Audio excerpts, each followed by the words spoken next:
ഏശയ്യാ 40 അധ്യായം 1 മുതൽ 31 വരെയുള്ള വാക്യങ്ങൾ. നിങ്ങളുടെ ദൈവം അരുളി ചെയ്യുന്നു, ആശ്വസിപ്പിക്കുവിൻ, എൻ്റെ ജനത്തെ സമാശ്വാസിപ്പിക്കുവിൻ. ജെറുസലേമിനോട് സൗമ്യമായി സംസാരിക്കുകയും അവളോട് പ്രഘോഷിക്കുകയും ചെയ്യുവിൻ. അവളുടെ അടിമത്തം അവസാനിച്ചു, തിന്മകൾ ക്ഷമിച്ചിരിക്കുന്നു. എല്ലാ പാപങ്ങൾക്കും കർത്താവിൽ നിന്ന് ഇരട്ടി ശിക്ഷയും ലഭിച്ചിരിക്കുന്നു. ഒരു സ്വരം ഉയർന്നു, മരുഭൂമിയിൽ കർത്താവിന് വഴി ഒരുക്കുവിൻ, വിജനപ്രദേശത്ത് നമ്മുടെ ദൈവത്തിന് വിശാല വീതി ഒരുക്കുവിൻ. താഴ്വരകൾ നികത്തപ്പെടും, മലകളും കുന്നുകളും താഴ്ത്തപ്പെടും, കുന്നും കുഴിയുമായ സ്ഥലങ്ങൾ നിരപ്പാകും, ദുർഘട പ്രദേശങ്ങൾ സമതലമാകും. കർത്താവിൻ്റെ മഹത്വം വെളിപ്പെടും, മർത്യരെല്ലാവരും ഒരുമിച്ച് ദർശിക്കും. കർത്താവാണ് അരുളി ചെയ്യുന്നത്. വീണ്ടും സ്വരമുയർന്നു, ഉദ്ഘോഷിക്കുക. ഞാൻ ആരാഞ്ഞു, ഞാൻ എന്ത് ഉദ്ഘോഷിക്കണം? ജഡം തൃണം മാത്രം, അതിൻ്റെ സൗന്ദര്യം വയലിലെ പുഷ്പം പോലെ ക്ഷണികവും. കർത്താവിൻ്റെ ശ്വാസം ഏൽക്കുമ്പോൾ പുല്ല് കരിയുകയും പുഷ്പം വാടിപ്പോവുകയും ചെയ്യും. മനുഷ്യൻ പുല്ലു മാത്രം. പുല്ല് കരിയുന്നു, പുഷ്പം വാടുന്നു. നമ്മുടെ ദൈവത്തിൻ്റെ വചനമാകട്ടെ എന്നേക്കും നിലനിൽക്കും. സദ്വാർത്തയുമായി വരുന്ന സിയോനെ, ഉയർന്ന മലയിൽ കയറി ശക്തിയോടെ സ്വരമുയർത്തി പറയുക. സദ്വാർത്തയുമായി വരുന്ന ജെറുസലേമേ, നിർഭയം വിളിച്ചു പറയുക. യൂദയായുടെ പട്ടണങ്ങളോട് പറയുക, ഇതാ നിങ്ങളുടെ ദൈവം, ഇതാ ദൈവമായ കർത്താവ് ശക്തിയോടെ വരുന്നു. അവിടുന്ന് കരബലത്താൽ ഭരണം നടത്തുന്നു. സമ്മാനം അവിടുത്തെ കയ്യിലുണ്ട്, പ്രതിഫലം അവിടുത്തെ കൺമുമ്പിലുണ്ട്. ഇടയനെ പോലെ അവിടുന്ന് തൻ്റെ ആട്ടിൻകൂട്ടത്തെ മേയിക്കുന്നു. അവിടുന്ന് ആട്ടിൻകുട്ടികളെ കരങ്ങളിൽ ചേർത്ത് മാറോടണച്ച് തള്ളയാടുകളെ സാവധാനം നയിക്കുന്നു. കൈക്കുമ്പിളിൽ ആഴികളെ അളക്കുകയും ആകാശവിശാലതയെ ചാണിൽ ഒതുക്കുകയും ഭൂമിയിലെ പൊടിയെ അളവുപാത്രത്തിൽ ഉൾക്കൊള്ളിക്കുകയും പർവ്വതങ്ങളുടെ ഭാരം വെള്ളിക്കോലിൽ നിശ്ചയിക്കുകയും കുന്നുകളെ തുലാസിൽ തൂക്കുകയും ചെയ്യുന്നവനാര്? കർത്താവിൻ്റെ ആത്മാവിനെ നിയന്ത്രിക്കാൻ ആരുണ്ട്? ഏത് ഉപദേശകൻ അവിടത്തേക്ക് പ്രബോധനം നൽകി? ആരോട് അവിടുന്ന് ഉപദേശം തേടി? നീതിയുടെ പാത അവിടുത്തെ പഠിപ്പിക്കുകയും അവിടത്തേക്ക് ജ്ഞാനം പകർന്നു കൊടുത്ത് അറിവിൻ്റെ മാർഗം നിർദ്ദേശിക്കുകയും ചെയ്തതാര്? ജനതകൾ അവിടത്തേക്ക് തൊട്ടിയിൽ ഒരു തുള്ളി വെള്ളം പോലെയും വെള്ളിക്കോലിൽ പൊടി പോലെയുമാണ്. ദ്വീപുകളെ അവിടുത്തെ നേർത്ത പൊടി പോലെ കരുതുന്നു. ലെബനോൻ വിറകൻ തിരികെയില്ല, അവിടെയുള്ള മൃഗങ്ങൾ ഒരു ദഹനബലി മതിയാവുകയില്ല. അവിടുത്തെ മുമ്പിൽ ജനതകൾ ഒന്നുമല്ല. ഒന്നുമില്ലായ്മയ്ക്കും ശൂന്യതയ്ക്കും താഴെ അവിടുന്ന് അവയ്ക്ക് സ്ഥാനം നൽകിയിട്ടുള്ളൂ. ദൈവത്തെ ആരോട് നിങ്ങൾ തുലനം ചെയ്യും? അവിടുത്തേക്ക് സാദൃശ്യമുള്ള രൂപമേത്? ശില്പി വാർത്തതും സ്വർണ്ണപ്പണിക്കാരൻ സ്വർണം പൂശി വെള്ളിച്ചങ്ങലകൾ അണിയിച്ചതുമായ വിഗ്രഹമോ? ആരാധനയ്ക്ക് ദരിദ്രൻ ദ്രവിച്ചു പോകാത്ത തടിക്കഷ്ണം തിരഞ്ഞെടുക്കുന്നു. ചലിക്കാത്ത പ്രതിമയുണ്ടാക്കാൻ അവൻ വിദഗ്ധനായ ശില്പിയെ അന്വേഷിക്കുന്നു. നിങ്ങൾക്കറിഞ്ഞുകൂടെ? കേട്ടിട്ടില്ലേ? ആരംഭം മുതൽക്കേ നിങ്ങളോടിത് പറഞ്ഞിട്ടില്ലേ? ഭൂമിയുടെ അടിസ്ഥാനങ്ങളിൽ നിന്ന് നിങ്ങൾ ഗ്രഹിച്ചിട്ടില്ലേ? ഭൂമിക്ക് മുകളിൽ ആകാശവിധാനത്തിന് ഉപരി ഉപവിഷ്ടനായിരിക്കുന്നവനാണ് അവിടുന്ന്. ഭൂവാസികൾ വിട്ടിലുകൾക്ക് തുല്യരാണ്. അവിടുന്ന് ആകാശത്തെ തിരശീല പോലെ നിവർത്തിക്കുകയും കൂടാരം പോലെ വിരിക്കുകയും ചെയ്യുന്നു. അവിടുന്ന് ഭൂമിയിലെ പ്രഭുക്കന്മാരെ ഇല്ലാതാക്കുകയും ഭരണാധിപന്മാരെ ശൂന്യരാക്കുകയും ചെയ്യുന്നു.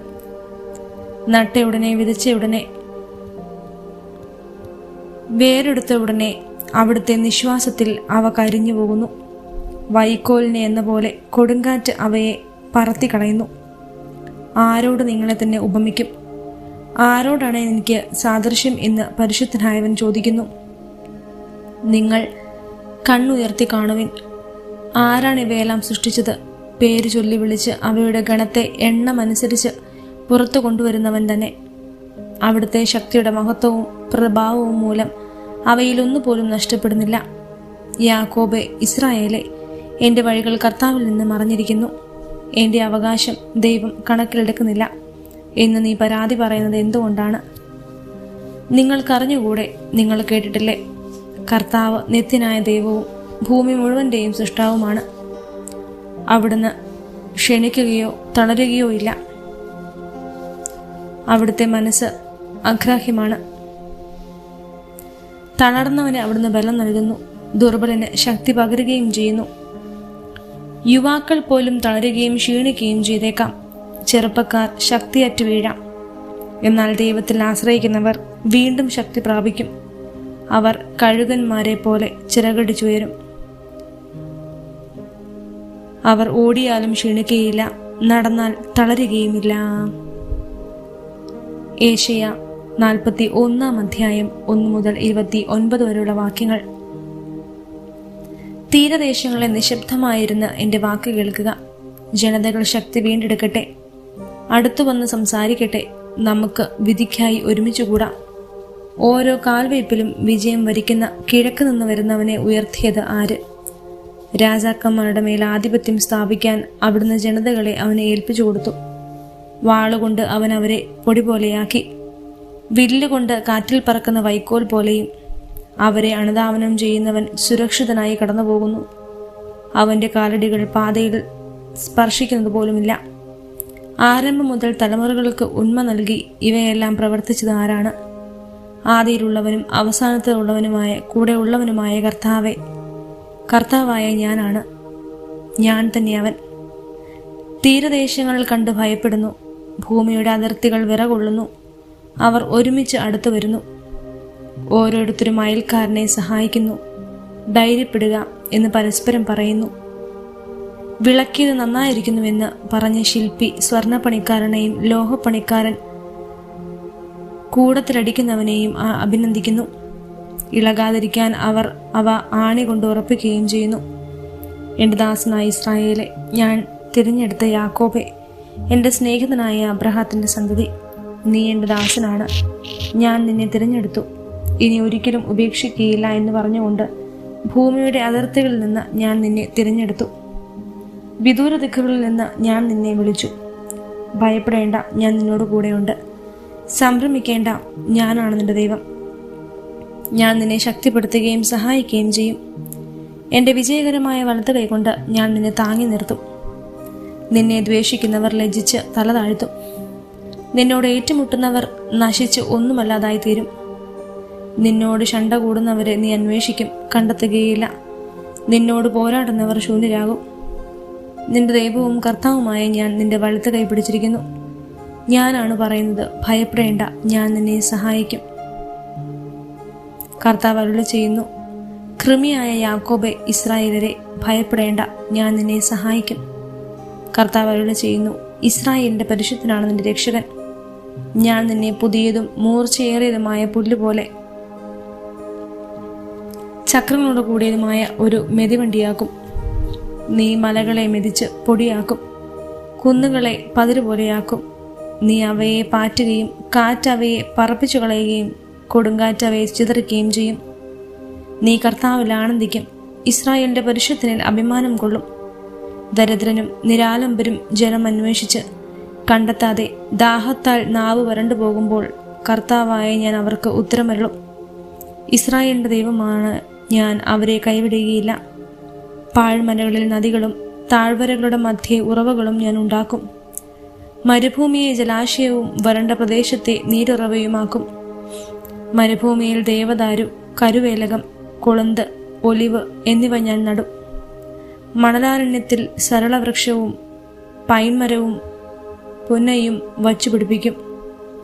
ഇസ്രായേലിന്റെ പരിശുദ്ധൻ ഇവയെല്ലാം സൃഷ്ടിച്ചുവെന്നും അവിടുത്തെ കരങ്ങളാണ് ഇവയെല്ലാം ചെയ്തെന്നും മനുഷ്യർ കണ്ട് അറിയാനും ചിന്തിച്ച് മനസ്സിലാക്കാനും വേണ്ടി തന്നെ കർത്താവ് അരുളി ചെയ്യുന്നു, നിങ്ങളുടെ പരാതി കൊണ്ടുവരുവിൻ. യാക്കോബിന്റെ രാജാവ് കൽപ്പിക്കുന്നു, നിങ്ങളുടെ തെളിവുകൾ ഉന്നയിക്കുവിൻ. തെളിവുകൾ കൊണ്ടുവന്ന് കാര്യങ്ങൾ എങ്ങനെയാകുമെന്ന് കാണിക്കുക. കഴിഞ്ഞ കാര്യങ്ങൾ പറയുക, നമുക്കത് പരിഗണിച്ച് അവയുടെ പരിണതഫലം എന്താണെന്നറിയാം. അല്ലെങ്കിൽ വരാനിരിക്കുന്നത് ഞങ്ങളോട് പ്രസ്താവിക്കുക. നിങ്ങൾ ദേവന്മാരാണോ എന്ന് ഞങ്ങൾ അറിയേണ്ടതിന് സംഭവിക്കാനിരിക്കുന്ന എന്തെന്ന് ഞങ്ങളോട് പറയുവിൻ. ഞങ്ങൾ പരിഭ്രമിക്കുകയോ വിസ്മയിക്കുകയോ ചെയ്യേണ്ടതിന് നന്മയോ തിന്മയോ പ്രവർത്തിക്കുക. നിങ്ങളൊന്നുമല്ല, നിങ്ങളൊന്നും പ്രവർത്തിക്കുന്നില്ല. നിങ്ങളെ തിരഞ്ഞെടുക്കുന്നവൻ മ്ലേച്ഛമാണ്. ഞാൻ വടക്ക് നിന്നൊരുവനെ തട്ടി ഉണർത്തി. അവൻ വന്നു. കിഴക്ക് നിന്ന് ഞാൻ അവനെ പേര് ചൊല്ലി വിളിച്ചു. കുമ്മായം കൂട്ടുന്നവനെ പോലെയും കുശവൻ കളിമണ്ണ് കുഴയ്ക്കുന്നവനെ പോലെയും അവൻ ഭരണാധിപന്മാരെ ചവിട്ടി മെതിക്കും. നമ്മൾ അറിയുന്നതിന് ആരംഭത്തിൽ തന്നെ ഇത് പറഞ്ഞത് ആരാണ്? അവൻ ചെയ്തത് ശരിയാണെന്ന് കാലേ കൂട്ടി നമ്മൾ പറയാൻ ആരാണത് നമ്മളോട് പ്രസ്താവിച്ചത്? ആരത് വെളിപ്പെടുത്തുകയും മുൻകൂട്ടി പറയുകയും ചെയ്തില്ല. ആരും കേട്ടുമില്ല. ഞാൻ ആദ്യം സിയോന് ഈ വാർത്ത നൽകി. ഈ സദ്വാർത്ത അറിയിക്കാൻ ജെറുസലേമിലേക്ക് ഞാൻ ഒരു ദൂതനെ അയക്കും.